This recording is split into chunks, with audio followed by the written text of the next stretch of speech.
নমস্কার বন্ধুরা, আজকে আমি একটি নতুন রেসিপি নিয়ে আপনাদের কাছে হাজির হয়ে গেছি। রেসিপিটি হলো গিমা মাখা। তো গিমা মাখাটা আমি বেগুন দিয়ে বানাচ্ছি। কিভাবে বানাচ্ছি সেটা আপনারা দেখতে থাকুন। তার সাথে আমার কালো সরষা বাটা থাকছে, সেটা কিভাবে মাখাচ্ছি সেটাও আপনাদেরকে দেখিয়ে দেবো। আপনারা পুরো ভিডিওটা দেখতে থাকুন। চলুন এবার রান্না করা যাক। কড়াটা গরম হয়ে গেছে, আমি দিয়ে দিচ্ছি সরষের তেল।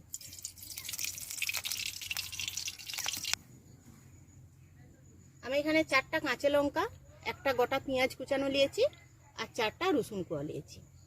আমি ভেজে নেব। তেলটা গরম হয়ে গেছে, আমি এবার তেলের মধ্যে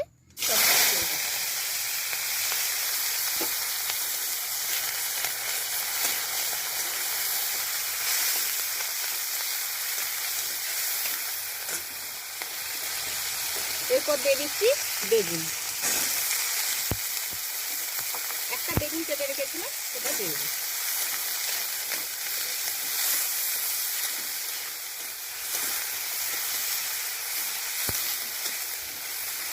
একসাথে ভালো করে ভেজে নেব।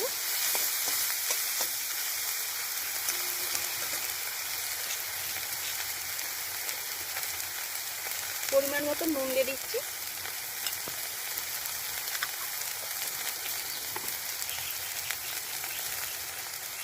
আর একটু দিয়ে দিচ্ছি হলুদের গুঁড়ো।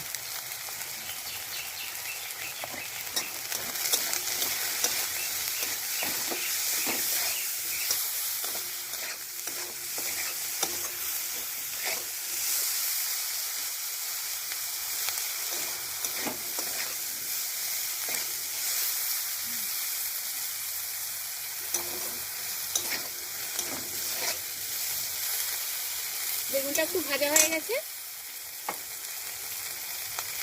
এবার দিয়ে দিচ্ছি গিমা।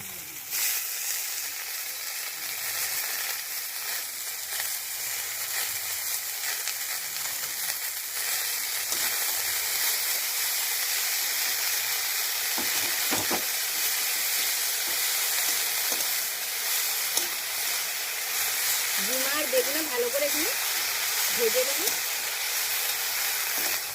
একসাথে।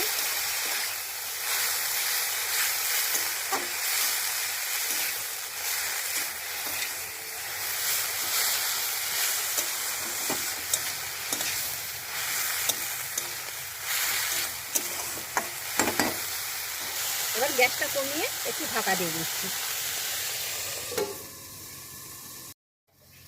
মিনিট 2-1 মতন আমি ঢাকা দিয়ে রেখেছিলাম, এবার ঢাকাটা খুলে নিচ্ছি।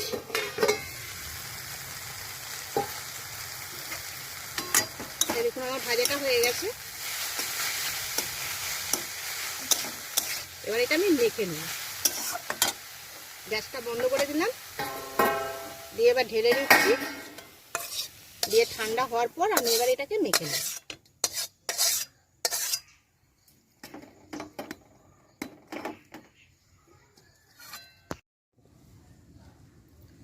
হালকা একটু ঠান্ডা হয়ে গেছে, এবার আমি মেখে নিচ্ছি। কালো সরষা বেটে রেখেছিলাম, সেটা দিয়ে দিচ্ছি। যেমন গিমা থাকবে সেই অনুযায়ী সরষা বাটাটা দিতে হবে। আমি এখানে 1 চামচ দিয়েছি। আর কাঁচা পেঁয়াজ দিলাম, দিয়ে ভালো করে এবার মেখে নিই। দিয়ে এবার দিয়ে দিচ্ছি সরষের তেল।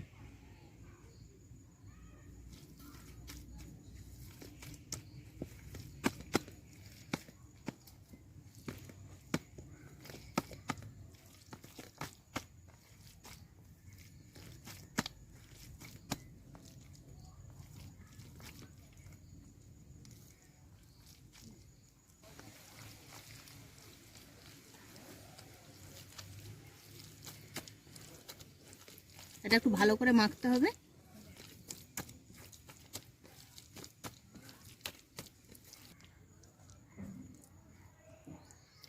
এই দেখুন আমার গিমা দিয়ে বেগুন মাখা রেডি।